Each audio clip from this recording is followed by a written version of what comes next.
Mike. And I'm Adam. And this is Stuff and Waffle. Two friends talking about stuff, and offers not, waffling with lots of references to Bond cars. This week is another one of our special editions, and we are talking about the Goldfinger Aston Martin DB5. Ah, yes, because we've touched on this previously, haven't we? We We promised have to follow touched up. on this. We did. And now I've been doing some research. I went on the internet. Oh, no, don't. I'm not posting that on the Instagram. Probably best. But I also looked up a lot of information about the Goldfinger DB5. To be clear, what we're talking about here is not the history of every DB5 that's been in any Bond film. This is specifically the original car, BMT 216A, the first DB5 built, screen used in Goldfinger. So we will reference some of the other cars as we go along, but Okay. this is specifically about the history of that car, and I think I've managed to put together quite a complete, let's call it a dossier, shall we? Well, that would be appropriate, wouldn't it? That'd be appropriate, wouldn't it? And it's not dodgy in any way. Or maybe it is, I don't know. Well, I'm assuming there's a bit of dodginess about the theft. We do come on to that. Yes, Okay. there's a lot going on there. But I've got a few details for us. But we should probably start, I guess, at the beginning. Well, if you insist. And if I insist, and look at why Bond has an Aston Martin at all. Because in the first books, in the early books, Bond drove a Bentley. He did indeed. Fleming gave him a 4.5 litre blower Bentley, which he drove in all the early books. In fact, in Casino Royale, and I quote, Fleming writes, Bond's car was his only personal hobby. He drove it hard and well with an almost sensual pleasure. Oh, it's a bit... Yeah. It's a bit naughty, that, isn't it? Isn't it, that? Yeah, absolutely. Especially about a blower Bentley. Good heavens, what was Fleming thinking about when he was writing that? Dirty boy. A dirty little man. Yes. I don't think we want to go into any of that. But No. Fleming was clearly a huge petrol head. He wrote wonderful car chase scenes in the books. In fact, when he was a young journalist, he went and covered the Le Mans 24 on more than one occasion. Well, what a wonderful chap. Well, I knew you'd approve of that. Yes, absolutely. But yeah, I mean, all his writing had that sort of journalistic style with sort of short, sharp sentences, lots of adjectives, loads of detail, really sort of put you in the action. Yeah. And if you'll indulge me, I will. I have another a quote from Casino Royale, the sequence where Bond crashes his car, which of course in the movie they use an Aston Martin DBS, but in the book is the Bentley. And Fleming writes, he was only doing about 60 as he approached the black patch across the right-hand crown of the road. Even so, there was no time to save himself. There was suddenly a small carpet of glinting steel spikes right under his offside wing. Then he was on top of it. The heavy car whirled across the road in a tearing dry skid, and then it reared slowly up, its front wheels spinning and its great headlights searching the sky. It seemed to paw at the heavens like a giant praying mantis. Then slowly it toppled over backwards and fell with a splintering crash of coachwork and glass. I mean, yeah, you can't knock that, can you? What a fantastic! I mean, you don't need a movie. You're right there, aren't you? No, you know what's happening, don't you? You really do. But to come back to the Aston Martin, in Moonraker, the book, the Bentley is wrecked in a chase. That's right. So for the next book, Goldfinger, he needed to find Bond a new car. And in 1957, when he was writing that book, he received a letter from a fan, a Dr. G. Gibson. You've probably heard this story. Who suggested that Bond should have, and I quote, a decent bit of machinery. And he suggested an Aston Martin DB3. And that's where it started. I mean, because of that letter, Fleming decided to give Bond an Aston in the next book. And he says in Goldfinger, the car was from the pool. Bond had been offered the Aston Martin or a Jaguar 3.4. He had taken the DB3. And it What a was selection of pool cars. There you go. Absolutely. I want to work there. Yeah. And it was grey with a black interior. And that's why when they came to make the movie, they really wanted an Aston. Now, obviously, it wasn't going to be a DB3. They wanted to use the latest car, which was a DB5. But as we discussed before, Aston Martin were not mad keen on the idea.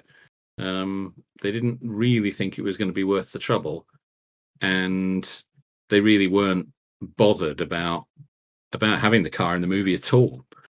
But they explained to them that these films were fairly successful. Not as successful as Goldfinger was going to become, of course. I mean, that was that's where it really went bonkers. But they weren't mad keen. They offered to sell them a DB5 at full price, which at the time was £4,500. Bargain. Bargain. But, and this is where we made a mistake last time we were talking, although they did say to them, well, we're not really into this, but you can buy a car if you want. I mean, we'll sell a car to anyone. But apparently negotiation did go on, and they did eventually relent and loan them their development prototype. Oh, I see. So they didn't have to buy BMT 216A. That was loaned to them and was continued to be owned by Aston Martin. Oh, right. So that's why it went back to them. That's why it later went back to them, because it was always their car. Eon Productions didn't buy it. The car, and indeed the second car that they asked for later on, was also loaned to them. FMP 7B also was, during filming, was still owned by Aston Martin. Okay. So they lent them their development prototype, chassis number DP2161. They spent £25,000 on fitting it out for filming with all the gadgets.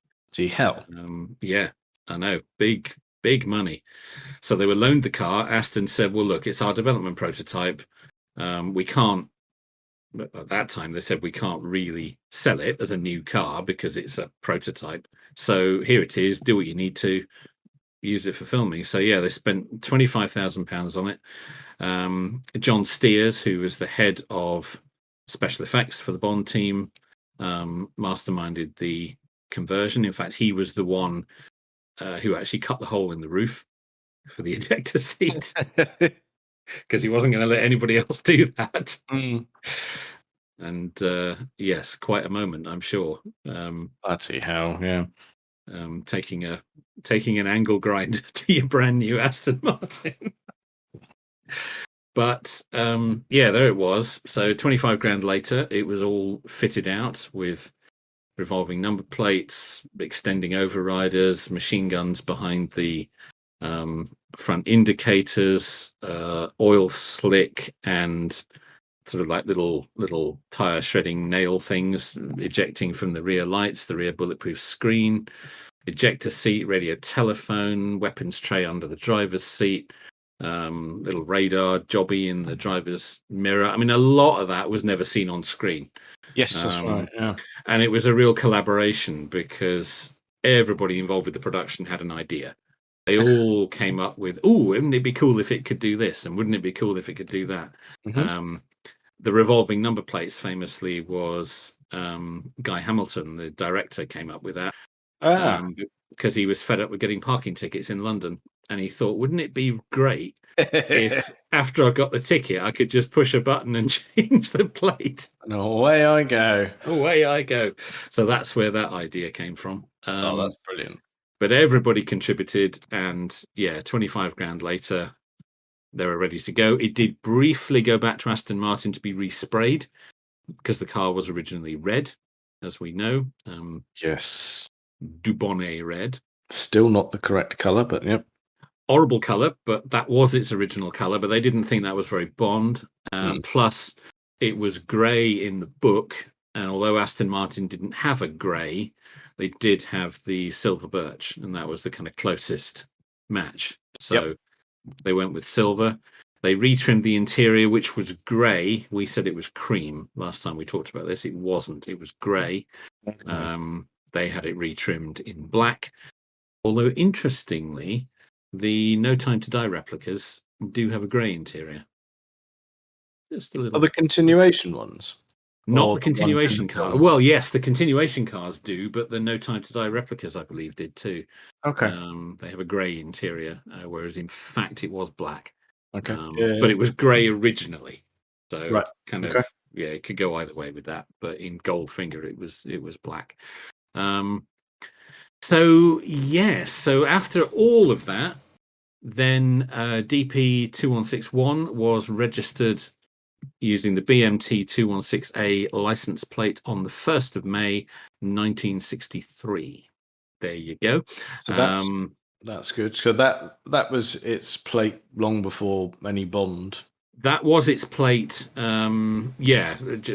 Stepping back before the Bond people got hold of it. Yes, that was its plate. BMT 216A doesn't mean anything. That was just the plate that was issued to it when it was registered. Okay. Lovely. It's a completely random number. It meant nothing. Although the chassis number did match it. DP216-1, which was the DP standing for development prototype. Okay. So whether they chose the 216 number, maybe, but I think the rest of it was just its random plate. So registered on the 1st of May 1963. It was fitted with Marshall fog lights under the front bumper, which were removed by the Bond people. They didn't want the fog lights. They thought it was a bit fiddly. And of course, it also had the side-mounted indicators, which no other DB5 ever had. And it's one of the key little details that set it out as the original. Was the little orange indicators in the front wings. Right, that was it. Yeah, because we mentioned that last time. We mentioned that, and that is correct. No other DB5 ever had that. Yeah, there they were. They were on it originally. Why the prototype had that, I don't know. It just did. The car also featured on Aston Martin's 1964 sales brochure. Okay. Amazingly, it was the cover car that year because it was their brand new model. And when the brochure went to print, it was the only one that existed. So again, BMT 216A, if you can find an Aston Martin sales brochure from 1964, that car is on the cover. That's brilliant. Which is kind of cool. Yes, I didn't know that. That's something new I've found out. It was also tested by Autocar magazine and is included in their issue of the 13th of September 1963. Oh, lovely. Yes, you can find that. Yeah, that's going to require a rummage, and if you find it, hang on to that. Yes, absolutely. Again, BMT 216A is in there, being given a review. So, okay. So one thing that makes me think, we're going for old plates. BMT, so that would be MT. That's a London plate.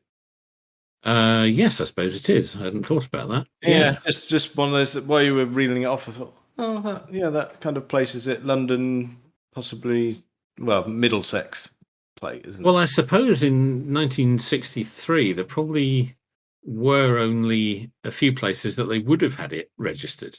Yeah. And I guess London would make sense. Yeah, just one of those things I thought happened to crop into my brain. I thought, oh yeah, that would be it. Yeah. The other thing it was used for, and again, we touched on this last time we talked about it, was the episode of The Saint. Oh, we did, The didn't we? Yes. Noble Sportsman. That was it, yep. Yes. Which first aired on the 9th of January 1964 and featured again that car in its original red It was paintwork. red, wasn't it? Yeah, yeah. Yes, that's right. Although that episode of The Saint is actually black and white, but yes, the car was indeed red. So that aired on the 9th of January 1964, and Goldfinger premiered in London, Leicester Square, on the 17th of September 1964. So it was all going on. Yeah, it was a busy vehicle. It was a very busy vehicle, but not as busy as it became. So Sean Connery himself drove it to the world premiere in London, and famously had a woman jump through the passenger side window into his lap whilst driving the car. That'll put you off your gear shift. That was a bit of a moment. Yes, you could mess up your linkage with that, couldn't you? Yeah, your synchro mesh would be all over the place. Yeah, such was the reaction to Goldfinger. It was incredible. In fact, I recall they actually pushed the glass in at the front of the cinema. There were so many people clamoring to get in, and the Aston was parked right out front with everyone around it. So it's amazing it survived that. It just seems like a stampede. Good heavens. Yeah, absolutely. So it was used throughout the filming of Goldfinger in Switzerland, and along with the sister car, FMP 7B. And as we mentioned last time, if you watch Goldfinger carefully, you can actually see them switching between the two cars. Yeah, primarily because of the side indicators. They're very prominent. Yes. So you can tell which is which. But at that time, FMP7B didn't have any gadgets on it. It was just a road car, whereas all the gadgets were on BMT 216A. So that was the one with all the gear fitted on it. Okay. FMP was converted later on, but during filming, it didn't have any gadgets. And I think we told the story last time that it was actually damaged during filming. It was, yeah. There are some reasonably good photos from the film. Yeah, you can see it, can't you? Yeah. Yes, great scrape down the passenger side. Yes. Yeah, even it comes into the Jason Barlow's book. He mentions it as well. Yes, it's quite famous now, isn't it? Someone took it off to buy lunch for the crew and came back, and they'd hit it. But that was not our hero car. That was not BMT. That's not the car we're talking about. That was the sister car. But they had both of them out in Switzerland, and they did all the filming with Goldfinger. Now, this was something I didn't know about that I've learned when doing this research. After filming, it went back to Aston Martin. Eon Productions did not hold on to it longer than they needed it for the actual shooting. So both cars went back to Aston Martin Works. Okay. And BMT was, at that time, stripped of all its gadgets and refitted with new gadgets because Aston Martin wanted to take it on a world tour. They wanted to try and cash in on the whole Goldfinger thing. Okay. But they didn't think the gadgets that had been fitted to it for the filming were going to stand up to the pace of a world tour. So they redesigned it all, removed the filming gadgets, fitted their own gadgets, ready for it to go off on its world tour. I didn't know that. No, that's a new one. Yeah, okay. It was stripped of its original gadgets almost immediately. The stuff you see in the movie was literally only in it for a matter of weeks. And it was removed. Apparently they gave all the stuff to the crew and people working at the factory, and the bits were just blown to the four winds. So the chances of finding any of the original screen used gadgets now, slim to nil. Yeah, they're gone. They're gone. Yeah. So they refitted their own gadgets, which they felt were going to stand up to the pace a bit more of being used in the real world, rather than just on screen. They were fairly true to what you saw on screen. They weren't as bad as some of the stuff that came later, but they were fairly cosmetically accurate. The switch gear in the center console was quite different, and some of the sort of mechanical workings of it were a bit different. The machine guns that come out from behind the front indicators were slightly different, and various other bits and pieces, but cosmetically it looked more or less the same. Okay. But that was a new one on me. I didn't know that. That's good investigations. I like that. Until I researched this. So then it went off on its world tour. A chap called Mike Ashley, who was European sales manager for Aston Martin Lagonda, was charged with taking the car on its world tour. I always assumed that world tour was promotion work for Eon Productions, for Goldfinger, but it wasn't. It was nothing to do with them. They'd already given the car back. It was Aston Martin that took it on its world tour. Okay, no, that I was the same. I assumed it was Bond. I always did, but apparently not. And the idea was that they would follow the premieres of the movie around the world. Also taking it to a number of shows and exhibitions along the way. So Mike Ashley took it off. As I say, it followed the premieres of the movies. It appeared at the Paris Motor Show in October 1964. It was back in London for the Lord Mayor's show in November of 64. And then in December of that year, it went off to North America, where it attended the premiere of Goldfinger in New York. Right, okay. In fact, here's a nice little thing. It actually got a parking ticket outside the cinema in New York on Christmas Eve, 1964. It was illegally parked and it got a ticket. And apparently Aston Martin still have the ticket with BMT 216A written on it. Did they pay it? I would imagine. Or maybe not, because actually the car left America within a matter of days after that, so maybe they didn't. No, they're fine. Just don't take it back. Just don't take it back. Yeah, absolutely. Oh dear. So it was in New York for Christmas '64. Already, racking up some miles here. It then, in January 1965, it returned to Europe and was at Chateau Danier in France for the filming of the pre-title sequence of Thunderball. Yeah. Although none of its scenes actually made it into the final film. The Aston that's in Thunderball is FMP 7B. They used both cars, but the sequences involving BMT didn't make it into the final cut. So what's in the movie is the second car, is FMP, and the pre-title. Sorry, is that the same throughout the film as well? Yes, BMT doesn't appear on screen in Thunderball at all. Right. Okay. Which I wasn't. I always assumed that it was. Well, you've got two. You'd have thought it would have shared roles for close-ups or driving sequences, and it visited there, and it did do some work, but none of it was used. Everything that's in the final cut is the other car. And interestingly, if you look at the pre-title sequence of Thunderball, because FMB at that time didn't have any of the gadgets on it. Right. Well, I say that's not quite true. It was hastily fitted with the rear bulletproof screen. Oh yeah, because he uses it there and then. Because he uses it because the car won't start. That's it. So he has to put the screen up to protect him and his lady friend. And then he fires the water cannons out the back. That's right, yeah.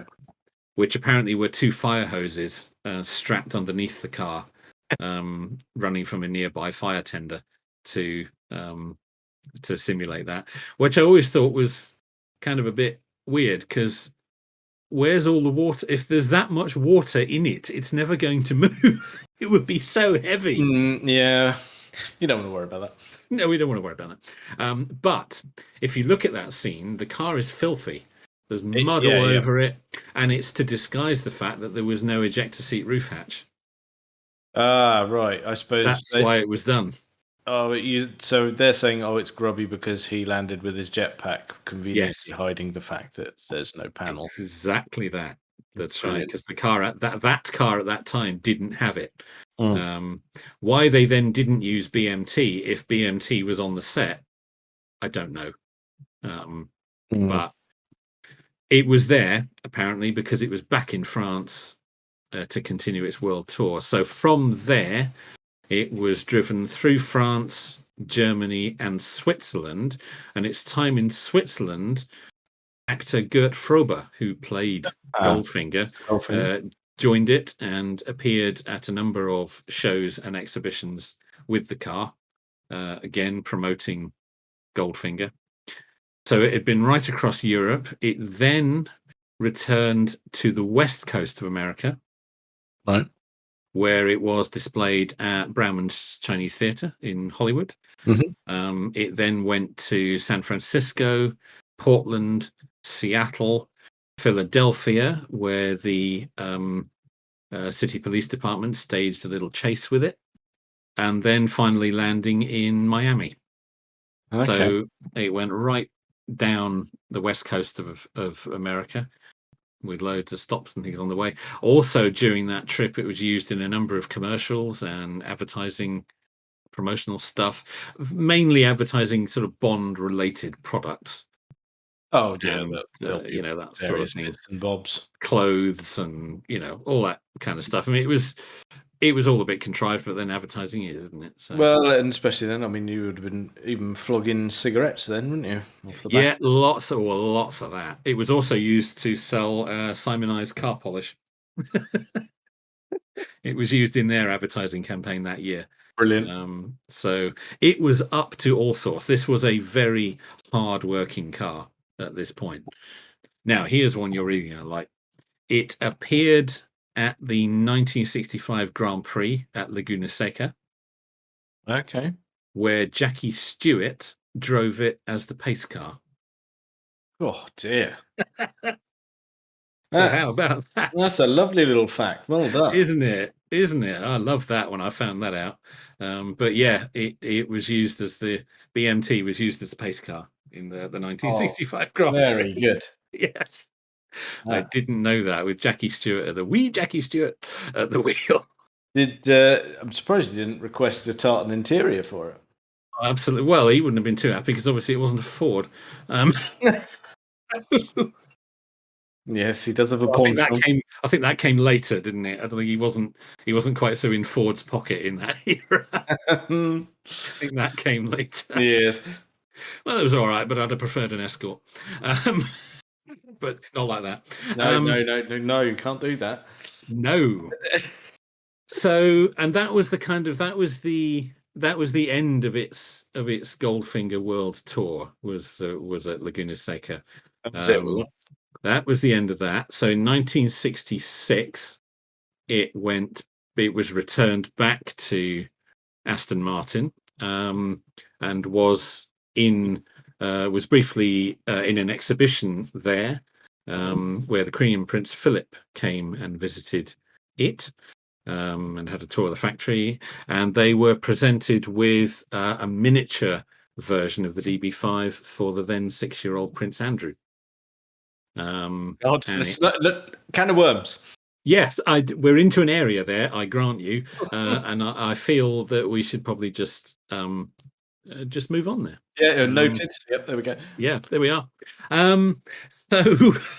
It was then removed from the exhibition, put back in the workshop, and was once again stripped of all its gadgets. We touched on this last time. It was converted at the order of the managing director, was converted back into a standard road car.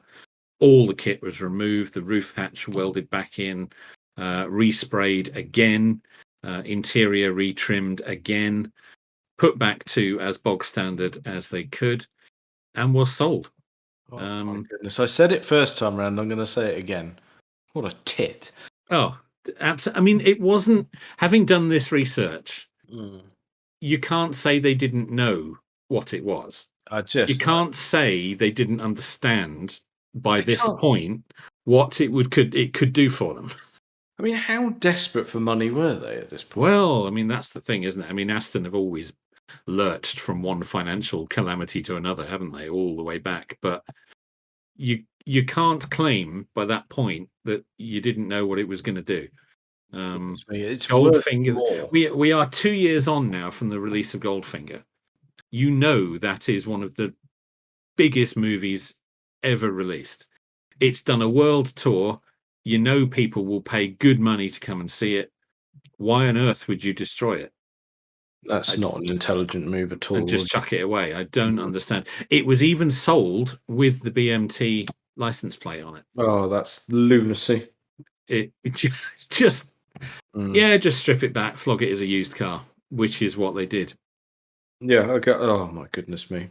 Just absolutely ridiculous. Pausing for a quick slurp because I've been doing a lot of talking. Oh yeah, do wet the whistle, won't you? So here we are in late 1966. The car is up for sale, and it is purchased by a man called Gavin Kayzar, Keyzar. At the time, a 35-year-old company director from Chislehurst in Kent. Right. I told you I'd got all the details here. And he bought it, and from what I can gather, it was his family car, and he dailied it. He just used it. He didn't use it with the BMT plate. He put a private plate on it. 6633PP was the plate that he put on it. Quite an unusual plate, actually. It's unusual. But do you think, is there any record of him knowing what he'd bought?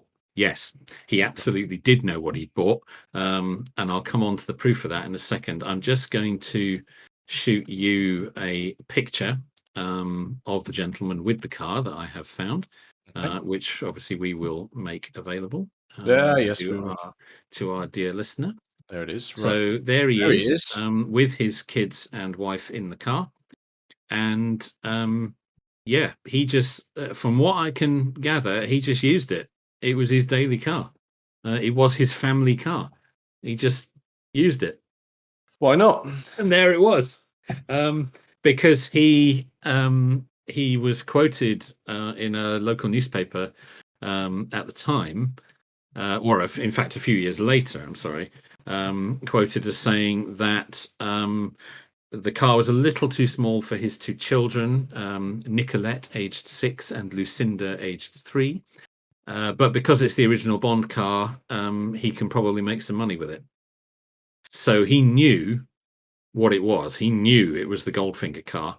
Right. And a year after purchasing it, he had an engineering firm in the south of England, and I'm sorry I haven't been able to find the name of said company. He had them study the movie and any information they could get, and reinstall as many of the gadgets as they could so that he could start to try and capitalize on the car's history. But what they fitted to it was not at all faithful to what had been there originally. Dog's breakfast. It was a bit of a dog's breakfast, and a lot of it didn't work and had to be sort of fitted to it. Like the rear bulletproof screen was permanently up. The revolving number plates did work, but they were encased in these massive sort of perspex boxes so that they were sealed. The machine guns were permanently locked out of the front indicators. They wouldn't retract. It was a bit of a half-assed job, if I may be so bold. You may. But to be fair, he probably didn't have the £25,000 budget that Eon Productions had. No, he's I mean, he's working on a budget. He wants to try and make some money out of this very famous car that he's managed to buy. But yeah, it's a bit of a dog's breakfast. Right. So there it is. This is the third time it's been hacked about. And the third set of gadgets that have been shoved into it. Have we got a date for when these gadgets went in? I think from what I've gathered, we're looking at 1967, 1968. Right. Okay. He owned the car for quite a while. I know when he sold it. We'll come on to that. But as I say, the gadgets, the extending overriders had to be activated manually rather than the push of a button from inside the car. Machine guns were permanently locked out in the sort of attack position. Yeah. The this is a small detail, but again, not faithful to the original. The indicators lenses flipped up rather than down, Okay. so that was wrong. The boot-mounted bulletproof shield was permanently up. The tire shredders had to be sort of bolted on rather than slide out of the axles, things like that. So it was a bit limited, and it really rendered it as a static show car. None of that stuff would have been road legal, and because none of it operated, it was all sort of permanently fixed. It really at that point was a show car, and stopped it being used day to day. So in 1969, he commented that it was that he because it was the original Bond car and it had the gadgets back in it, he could probably get a good price for it. But he did own it for a little bit longer. He eventually sold it in 1971. And it was bought by a Utah-based jeweler called I'm quite sure the pronunciation of this, Richard Losee, Lossee. Not quite sure how you pronounce that, but he bought it and he had it shipped to the United States. So that's how it gets back to America. Right. Okay. Yeah. Because we know why it ends up there and roughly what occurs, don't we? We do at the end of the story, Yes. but it was this jeweler in Utah who shipped it back to the States. There isn't a lot of information about what happened to it during his ownership. He actually owned it for 15 years. He kept the gadgets on it as they were, the inaccurate gadgets. Yeah. He did take it to a lot of shows. He rented it out to TV productions and things. Most famously, in 1981, he rented it to the production of the Cannonball Run, in which it was driven by Roger Moore. Yep. And again, you can see it on screen, and you can identify it as BMT because of the indicators on the wings. I believe, in that film, it's still wearing its 6633 PP UK license plate. It's not clear if it was ever actually registered for road use in the United States. Okay. I don't think it ever was. I don't think Right. it was ever made road legal. Well, because the gadgets would render it not road legal. Yeah. Yes. This is true. Yeah. So I think it continued to wear the license plate.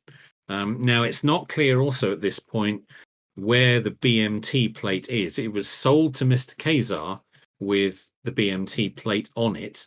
He didn't drive it with that plate on it, so presumably he put it on retention.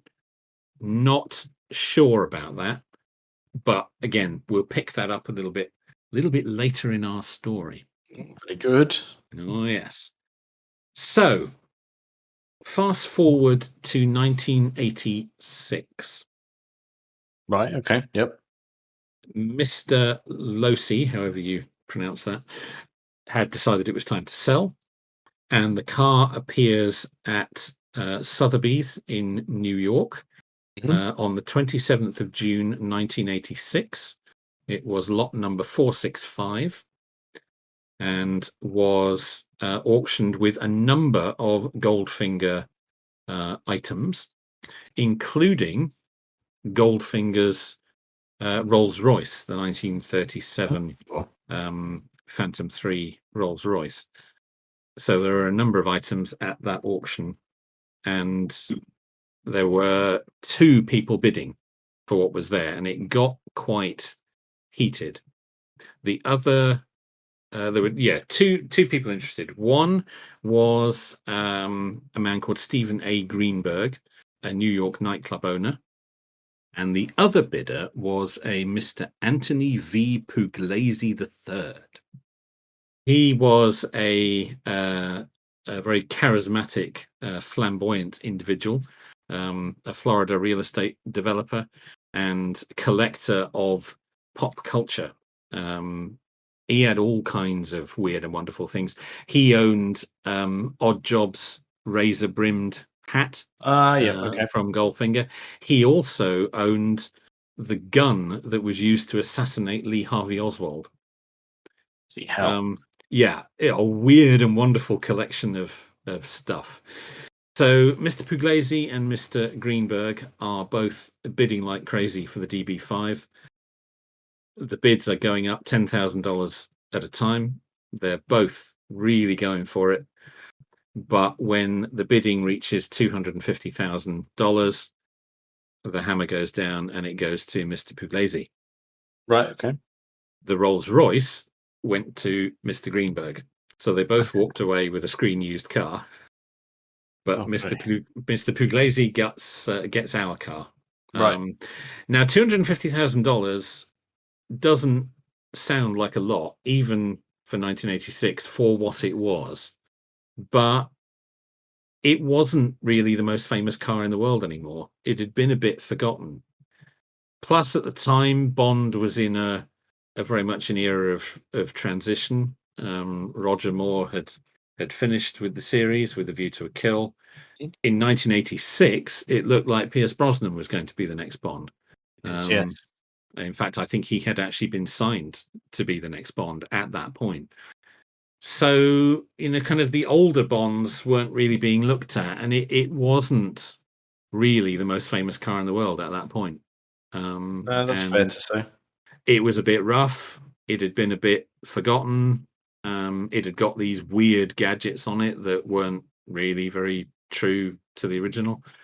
But nevertheless, $250,000, and it went to Mr. Pugliese.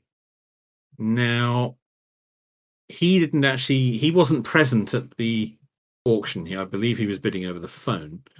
And it was a man called Robert Luongo, who was his brother-in-law, who actually collected the keys from the previous owner, and was present at the auction. In fact, I have another photograph just to slide across to you.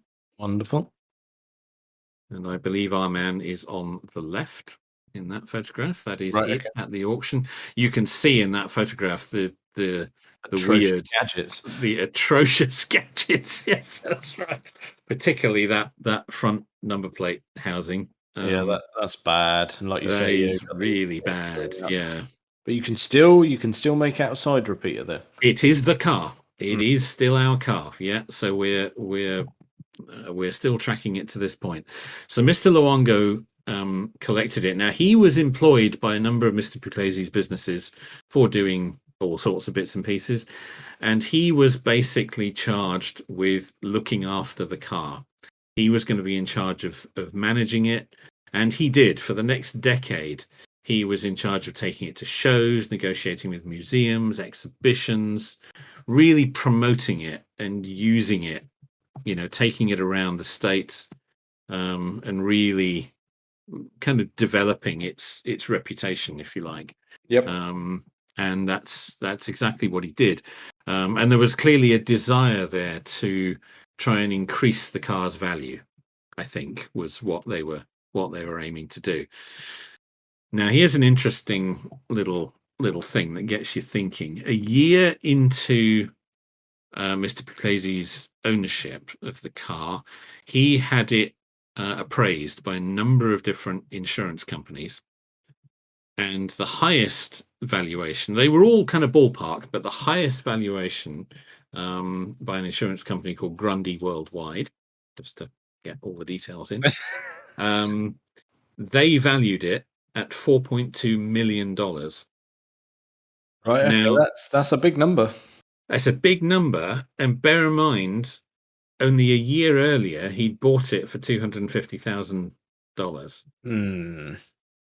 Now that's a huge hike in value in 12 months. Just a tad, yeah. So that immediately starts you thinking, What's going on here? Mm.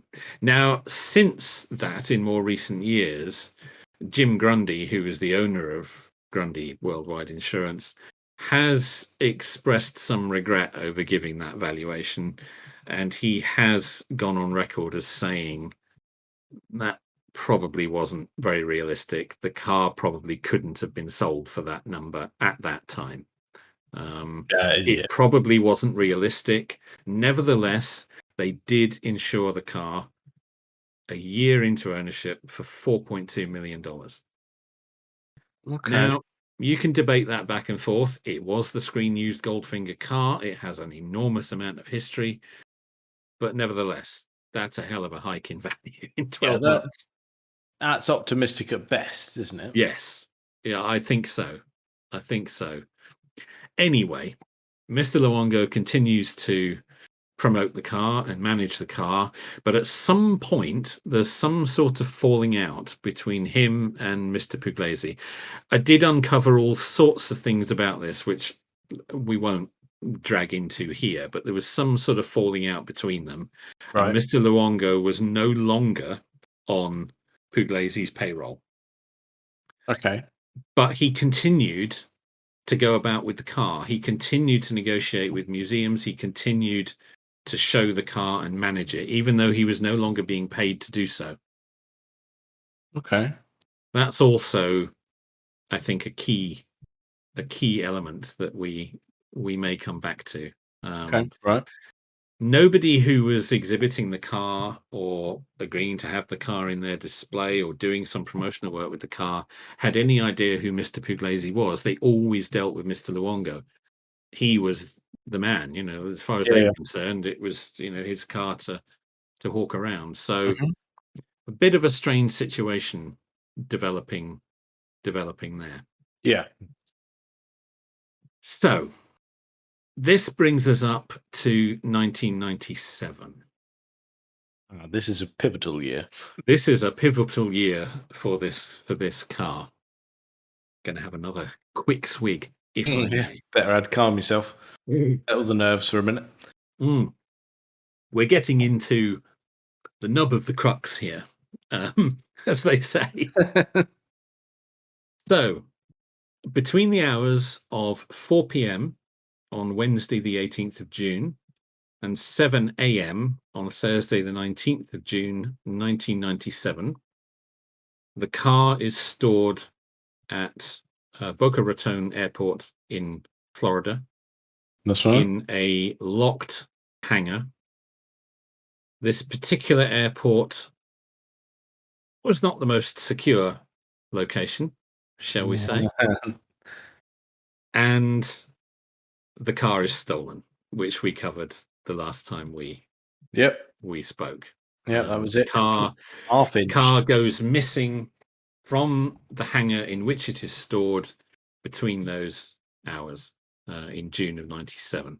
Am I right in saying that there was even evidence to suggest that they'd hadn't even got into the car; they'd just dragged it? Yeah, the method of removal is debated.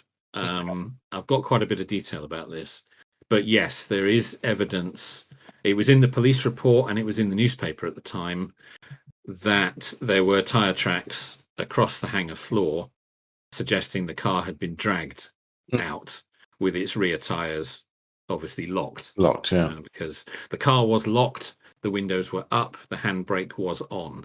So to get it out without damaging it unduly, yes, you'd have had to wrap a chain around the front bumper or axle or whatever and drag it out. Yeah. And yes, it was widely reported, and it is in the police report that there were tire tracks leading out of the hangar. Okay. Now, as I said, it wasn't the most secure location. The perimeter, there was a 7-foot chain link perimeter fence, which was not alarmed. There was one overnight security guard for the whole airport, a man called Dave Gradowski, if we want those details. We do. Yes. There were more than 60 privately rented hangars in this particular corner of the airport grounds. The one containing the DB5 was the only one touched that night. Very much nicked to order then. It was building number 4, hangar 6. Brilliant. Just to be clear. The building itself was alarmed, but they managed to get around that by just snipping a few wires. Mm-hmm. They cut and removed the rubber mounting around the hangar doors, which meant they could just be slid out of the way. The padlock was cut, and that got them in. It wouldn't have taken long. And with that lax of security, nobody really would have been. There's no cameras. It was 1997, but even so, there was no cameras. There was no patrolling security. Right. There was no really any secured fence. I mean, you could soon cut through or even climb over a 6-foot chain link fence. Yeah, it's not too bad, is it? No.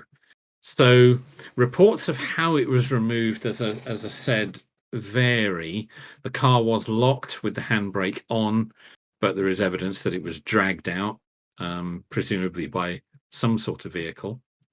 Press reports did cover that at the time. Now, some say it was loaded onto a transport plane. Mm-hmm. Some say it was loaded onto a truck and driven out.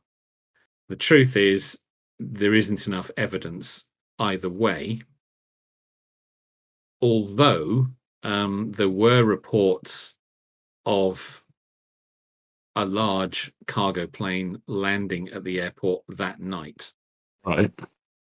But it was a small airport with no control tower, no real records being kept.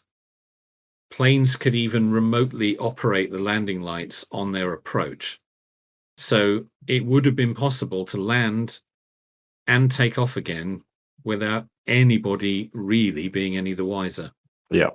So it is possible that a plane was flown in. Mr. Pugliese was quoted at the time in the South Florida Sentinel as saying that he believed the car had been flown out of the country. Why he believed that or not, who knows? But it was investigated by the insurance company. In fact, Jim Grundy himself took charge of the investigation, and he believed that the car had been flown out. In fact, he made reference specifically to a Hercules C-130. Why specific? Very specific. Obviously, it would have had to have been a plane big enough to take the DB5, but the DB5 is not a massive car. It is quite heavy, and of course, with all its gadgets, even heavier. But even so, I wouldn't have thought it would be too much bother to get it onto a cargo plane. I mean, with the handbrake on and the rear wheels locked, it would have been a little bit more of a challenge. Bit of a pain in the ass, really. But if you wanted, you could always lift it and put it on skates. I mean, car transport companies do that when they're transporting cars that have locked brakes and things like that. So that wouldn't have been out of the realms of possibility. No, not at all. Get it up on skates, you'd soon whiz it across a runway. So it's plausible, but there was so little security at the airport and so non-existent record keeping. To the theory of it being driven out on a truck, the main gate was controlled by a key card, but there were no records kept as to who had these key cards, and apparently you could just buy them from the airport. Anybody could roll up, pay the fee, and buy a key card. And there were no records kept of who the cards were sold to. There were no cameras at the main gate, so even if you didn't have a card, you could probably just rock up, push the buzzer, the overnight guard could answer, and you say, "Oh yeah, I own the Piper Alpha in Hangar 12. Just here to do a bit of maintenance for the evening." He's going to let you in. He's not going to argue. And there you are, you're in. So There may not have even been any scaling of the fences. There may not have needed to be. This was not a secure location. No, not at all. And although the hangar itself was locked and the car was locked, there wasn't a lot standing in the way of anybody taking it. No, it certainly doesn't sound like it. No, it was the only hangar touched. There were other hangars in previous weeks where people reported it looked like somebody had tried to get in, but none of them ever were breached. There were other expensive and exotic cars being stored in other hangars in that area. Right. But on that night, the hangar containing the DB5 was the only one touched. Yeah, that's very much on purpose, isn't it? Make of that what you will, really. I think there really was very little security. The airport manager at the time, a man called Nelson Rhodes, confirmed to the police that there was no control tower. There were no records kept really of who was using the airport, and he confirmed that planes could come and go at will and could even remotely operate the landing lights. So, yeah, it's not out of the realms of possibility that a plane could have been used. There were no visual checks on exit or entry of any vehicles, and there was no system of recording even when the cards were used to open and close the gates. So, oh dear, it's the perfect place to nick it, really, isn't it? the other interesting thing that used to go on there, apparently, and a lot of this information actually, I will credit, comes from another podcast on the subject, which is very interesting, and they go into a lot of this stuff in a lot more detail. But there were, and all of this information I will write up into an article to put online, and I will put references as to where I've got a lot of this information. But there were a lot of what they call hangar parties being held, where people would open the doors to their hangar and they'd have all their exotic cars there and they'd have all their mates over. And, it's not clear if the DB5 was ever involved in any of that, but it could have been. Can of worms. Can of worms, absolutely. And again, no security, no records kept as to who was attending these parties or who was even holding them. It was a bit of a free-for-all by the sound of it at this particular. Right. Also, interestingly, Boca Raton is in what they call uncontrolled airspace. In other words, can't do anything. You can, crack on. Yeah. It's all yours. Oh dear. So now, of course, once it got in the press that the car had been stolen, and once the police and insurance companies were investigating, there were sightings everywhere. People were seeing DB5s all over the shop, as you would expect. And, the police were trying to follow it up. But in the end, not every silver two-door sports car was the one they were looking for. And a lot of the people calling in the reports didn't even really know what the car looked like. It's, oh, yeah, I saw a silver sports car on the freeway today. Well, that doesn't mean it's the one we're looking for, does it? Really not very helpful, that. Really not very helpful. Although, a very distinctive car, if you don't know what you're looking for, any silver two-door sports car, could fit the bill, couldn't it? Yeah. So, it's not like it's a really unusual color. So not a lot to go on there. And the police really didn't ever come up with anything. So much so that a few months later, the insurance company, and this is something we didn't know before, the insurance company paid Mr. Pugliese $4.2 million. Bloody hell. They settled in full. Now, there was some debate over whether that valuation was valid and realistic, but at the end of the day, they agreed that they had made that valuation, they'd signed off on it, and his policy was valid. Yep. The car had been stolen. The police had no leads, no way of recovering it. The chances are it was gone for good. So they paid him. Well, okay.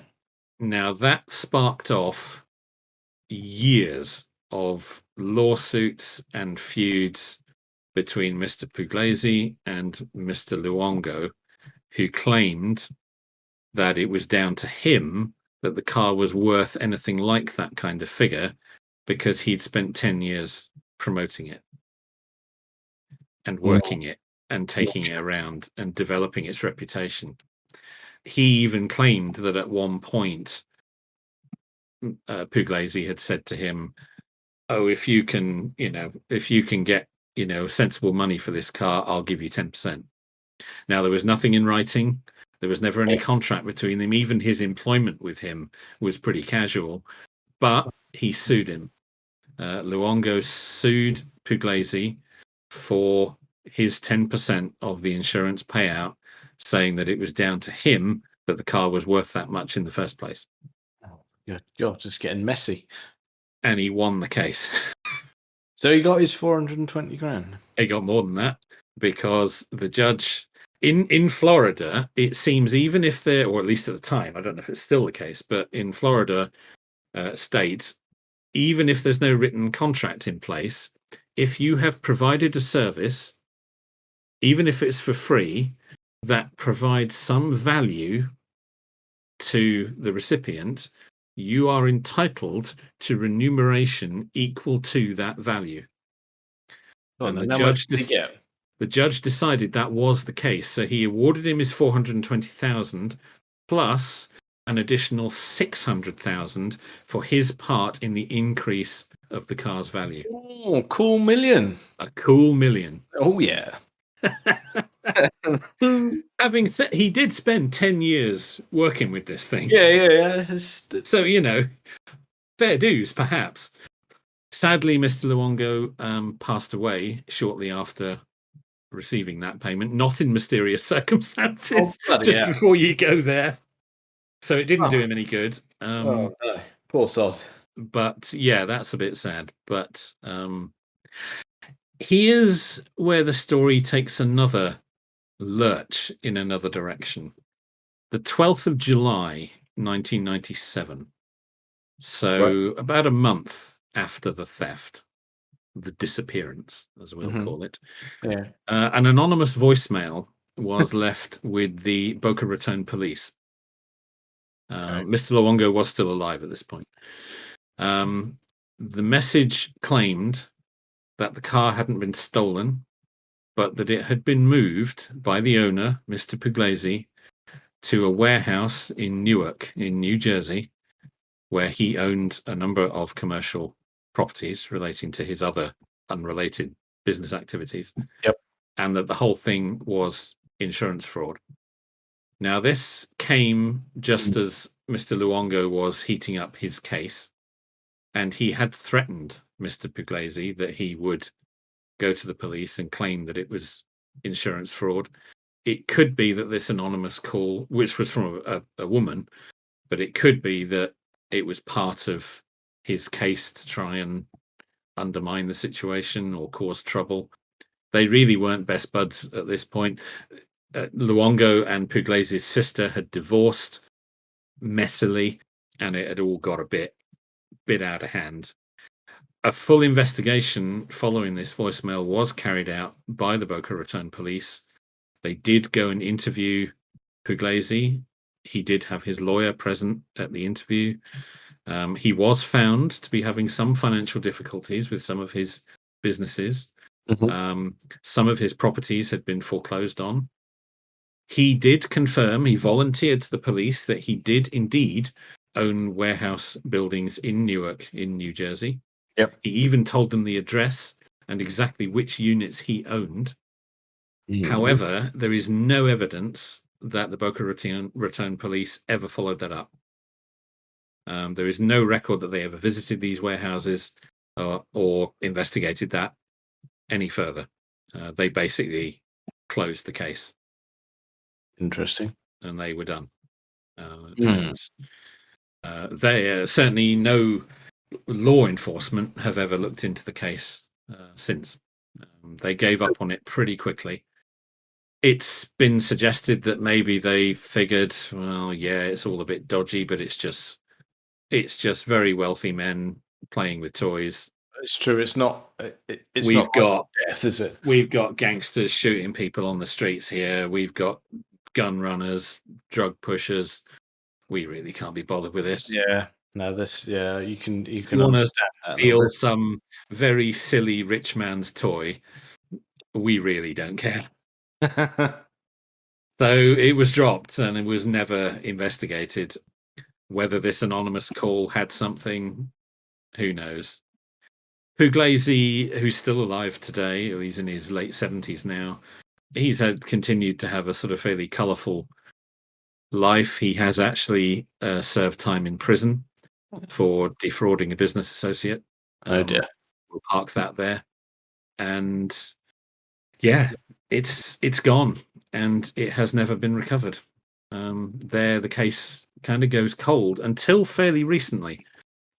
There is, I don't want to call him a bounty hunter, but there is a guy who runs a business called Art Recovery International who specializes in finding rare and exotic items which have gone astray. I've seen his. Well, it's almost kind of a wanted poster, isn't it? It is Christopher Marinello, the chap's called. Yeah. He's currently offering $100,000 reward for any information that leads to the recovery of the Goldfinger DB5. He's been on the case for quite a while. He was hired by the insurance company who would like their car back because it does belong to the insurance company now.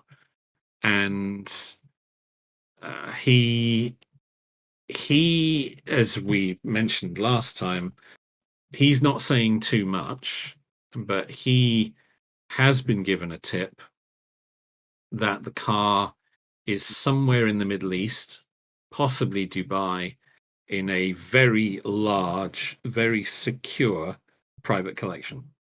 Okay. It's not he has said it's not a location he can get to. You know, he's not just walking in there and saying, I don't think that belongs to you. You know, it's not that sort of thing. Yep. He specializes in cases like this where wealthy and powerful people are in possession of things that they clearly shouldn't be. He will talk to them, find out what they would like to do, and oftentimes can arrange an anonymous, amicable resolution to the situation. Okay. In whatever way the rightful owner would like, whether that's the return of the item or a financial compensation or whatever that may be. Well, it's going to be the item in this case, isn't it? I would have thought so. Yeah. I would have thought so. He said those negotiations can go one of two ways. Oftentimes the individuals will cooperate. If they don't, sometimes he has to expose them. Sometimes he has to go public and involve the police. He tries not to, but sometimes if someone's not playing ball, you know, he may have to. And his advice in these situations is come to me before I come to you. Okay, yeah. And we might be able to sort this out. Somebody out there knows they've got this car. Assuming it exists, assuming it hasn't been destroyed, assuming it wasn't stolen by mistake, and whoever received it said, oh, bloody hell, this is poison. We're never going to be able to do anything with this. This is so top. Just wreck it, destroy it, drop it in the sea. We can't be anywhere near this, you idiots. What have you stolen this for? Because what value does it have if you can't show it? That's the thing, like you say. It's a show car. It could be a mistake, or it could have been a mistake that couldn't be corrected. Yes. The only other option is rich person stolen to order. Yeah. Big Bond fan, fancied the original car, got wind of where it was, sent in a team to collect it. Yeah, and there are high ticket items all over the world that things like that have happened where you go, oh, you could never sell that. And you go, well, no, you're not thinking right. They don't Yeah. want to sell it, they want it. There's collectors and there's collectors, isn't there? Yeah. You and I would want, if we could buy something like that, we'd want to show it. We'd Yeah. want to use it. We'd want people to enjoy it. We'd want to share it with the world. But as you say, not everybody thinks like that. No. There's collectors and then there's collectors. Christopher Maranello believes the car does still exist. He believes it's intact, and he believes it's in a wealthy person's private collection. He still thinks one day soon, he might be able to bring it back to the light of day. That's it. It's reared its head recently, as we touched on in our previous episode, and you think, well, that's right. You wouldn't start talking about it if there wasn't even a hint of it happening. He won't give details, quite obviously, quite understandably, but he's recently been given a tip because, as you know, he said, sooner or later somebody in your inner circle is going to say something to somebody. Of course they are. That's a hell of a secret to keep. I mean, they've done well to keep it this long, but he's got this hot lead that he's following, and he wants the car back. It's only in this day and age, it's only a matter of time before there's a sneaky little photo on a smartphone. Yeah, that's the thing, isn't it? That's the thing. We all carry high definition cameras in our pockets now. Yeah. It wouldn't take long. Really wouldn't. So yeah, let's hope. Let's hope it does still exist. Let's hope it's intact. And let's hope it can come back, because it's a wonderful thing. It's an important thing. It's been estimated that its current value on the open market would be somewhere around the $15 million mark. I'm surprised it's not more than that.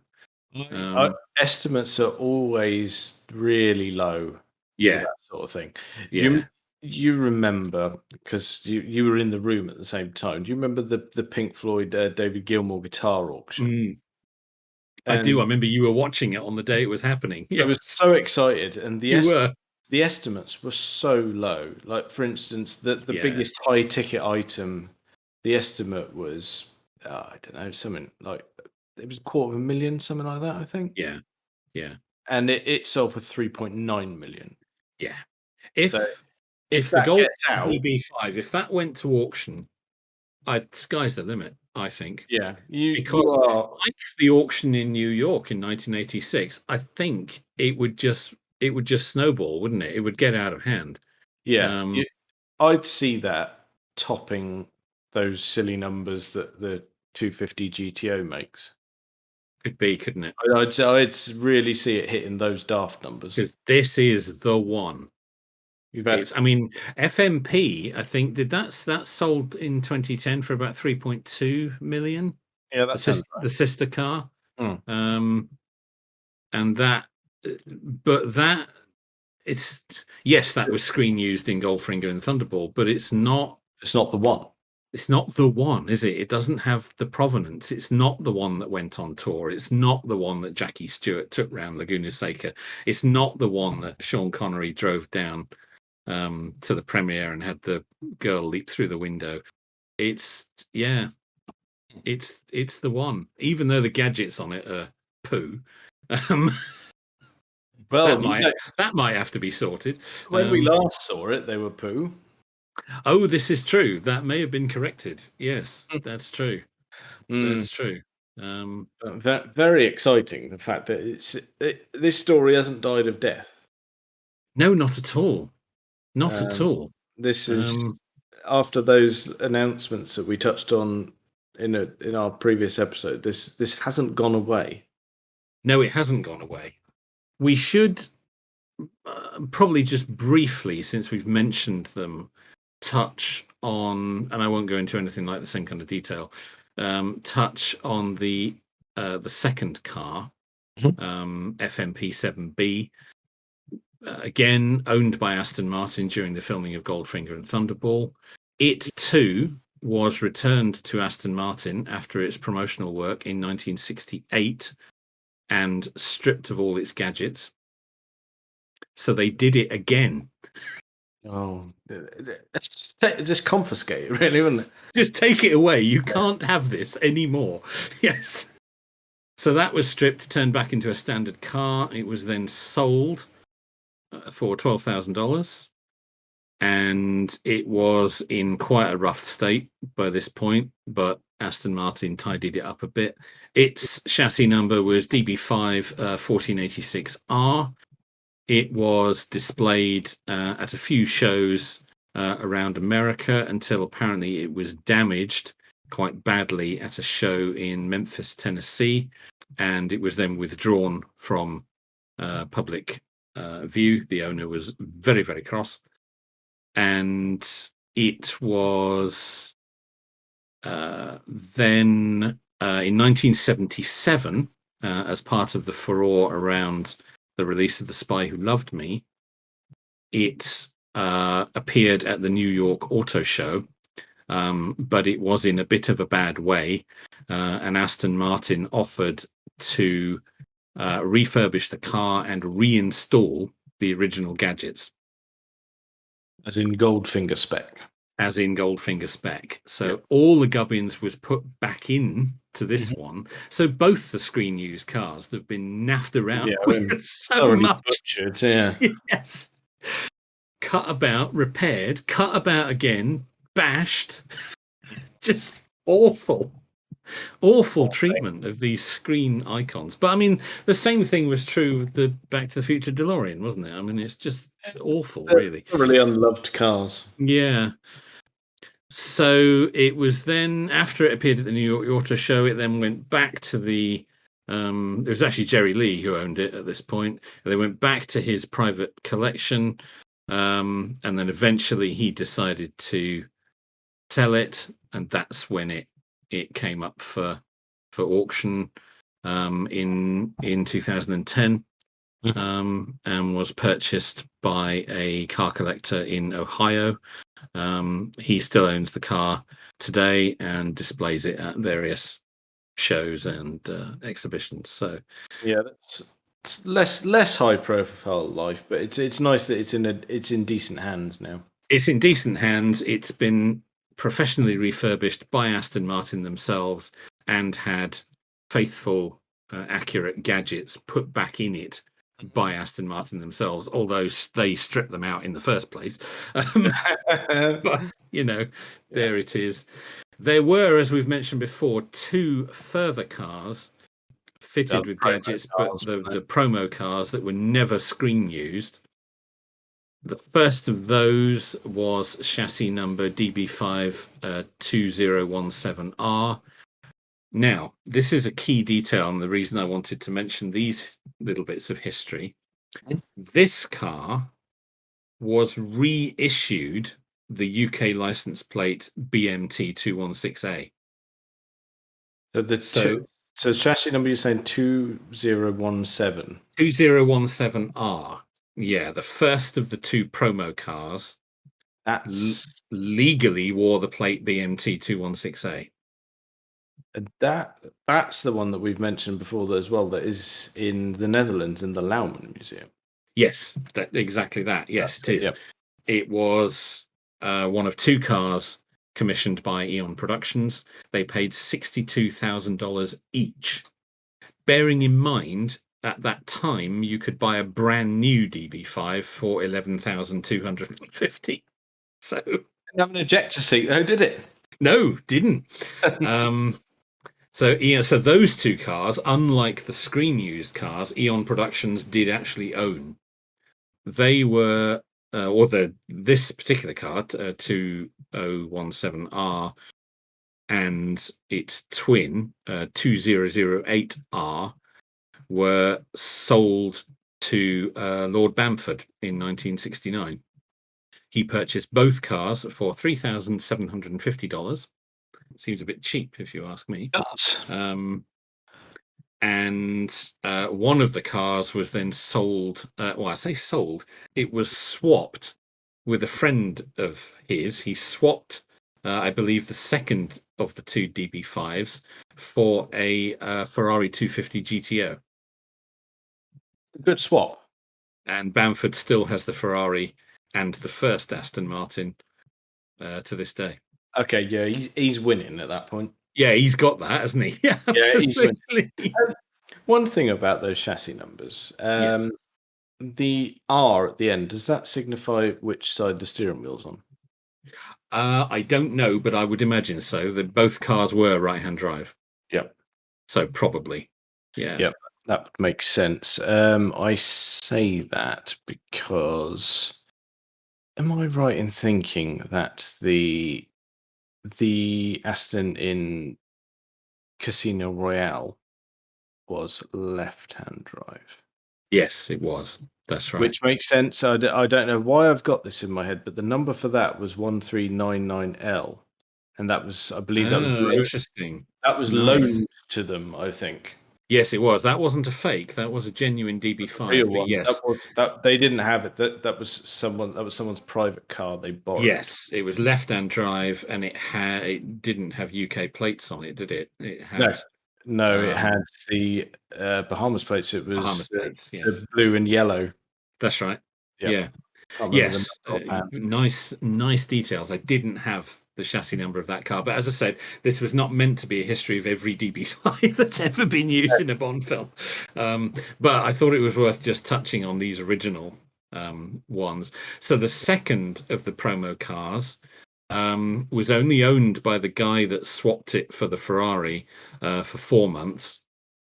He then advertised it in the Times for sale, and a chap called Frank Baker of Vancouver bought it for $21,600.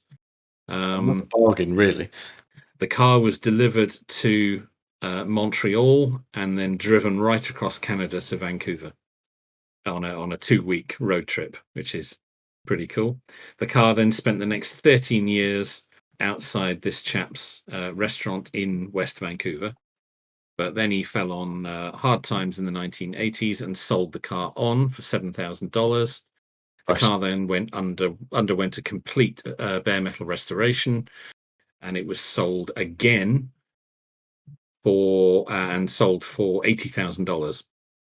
The new owner was a racing driver called Bob Bondurant. I don't know if you know him. I don't. The name doesn't ring a bell. No. No, I just wondered if you would. But he then sold it on again, and then it was sold again to a chap who overpaid for it and believed it was the one, but later found out that it wasn't the one, driven by Sean Connery and Goldfinger. So he flogged it on again, and it ended up on the forecourt of a Jaguar dealership in New Jersey. Wow. In 1989, that particular dealership went bust and the car disappeared, only to resurface at the Lauman collection in the National Automobile Museum in Holland. Well, there you So, as per your information, and the car remains there to this day. It does, and I feel the need. You and I should really go and tick that one off. Yeah, I think we need to, don't we? Yeah, that one's really not very far away. No, in the grand scheme of things, it's not. No. And now that the world is opening up a bit again, it seems like a fair little road trip. I think we need to make that happen next year. I think, I think we should, because that's so lovely. Because we could do that so easily. If you go, we could get the ferry from Harwich to Hook of Holland, and it's, what is it, an hour drive the other side, if that? Yeah, something like that. Yeah, it's not long. Yeah. Well, yeah, we really should, shouldn't we? Yeah, I think we should. We should make that happen. We should make that happen. Before we wrap things up, I know we've basically been dealing with the Goldfinger car, but I know we've touched on the other cars. There's the one DB5 that's cropped up in several films now in later years, with the chassis number 1484R. which I do believe is an Eon car, one that they bought. They do own at least one. Yeah, I believe that's their one, and that one is the one in GoldenEye, Tomorrow Never Dies, Skyfall, and Spectre. Is it the same one? Yeah. Right. Is that the one wearing the plate BMT214A? Yes, certainly the ones, obviously the Brosnan ones. I think it got replated for it Mr. did. Craig. Presumably Eon owned that plate, but they don't own BMT216A. I know it appears on a lot of the cars, but obviously they're fake. They're not used on the road. That's it. Yeah, your research certainly suggests they don't have it. Yeah, they can use screen, but it would suggest it was legally it was assigned to the first of the two promo cars. Certainly, the chap who bought the original car didn't use that plate on it. No, so that suggests it was fair game. Yeah, I think the plate was separated from the car at some point. Yeah, some astute person snapped that up. Yes, I think maybe so. I don't think Eon own it. Maybe at the time they did snap it up when it became available, but have since lost it. Because yes, that's entirely well changed hands so much. Both those promo cars have changed hands. Yes, so many times. I mean, I skipped over some of it. There's more of changing of hands of both cars. In fact, one of them has since been sold again for about $2.6 million, which seems to be a bit pricey for a car that actually wasn't used on screen. That's great. It sounds like people are mistaking them for the screen used cars. And they're not. But although the gadgets on them are a lot more faithful to the original than, ironically, is on the original. It's a difficult one, isn't it? You go, well, all right, yeah, I'm going to pay extra because this is actually, I can pretend to be Bond more in this. Yes, especially if one of them does actually legally have the 216 plate on it. Yeah, if that promo car that we've been talking about has that plate on it, my goodness me. Yeah, legally. If you could roll that out of the museum and onto the road and drive it with that plate on it. Oh, that'd be a moment, wouldn't it? Oh, that'd be a moment. That, wouldn't it? But ironically, the least cared for and probably now the least accurate of all of them is the original. It's the one. It's the one. Yes. Oh dear. But I hope that's been of interest to our listener and to yourself. Yeah, I enjoyed that. You did exceptionally well there. I have put hours into that. Yeah, I will chuck it all together and write it into a nice article because it would be a shame to waste it. Yeah, don't do that. I mean, you've scribbled it down anyway, so let's get it. Oh, I've got it all down. Yeah, absolutely, and I've got photographs to go with it, like the two I've already shown to you. Well, that's good because we got a bit of time between now and editing and putting it on the website. So yeah, we'll sort that out. I'll give you a bit of time to type that up, but that's bloody marvelous. Well done, mate. No, thank you. I enjoyed doing that. I like research, and that's a fascinating topic, finding out all the twists and turns of what happened to that car. And let's hope, fingers crossed, that it will resurface one day. It deserves to. It deserves its place in history. It's certainly pointing that way at the moment, isn't it? It shouldn't spend its time tucked away. People should be able to see that and enjoy it and learn the story. It shouldn't be hidden away in some private collection. That's not right. No, you're quite right. That can it needs to be in our face. I think so.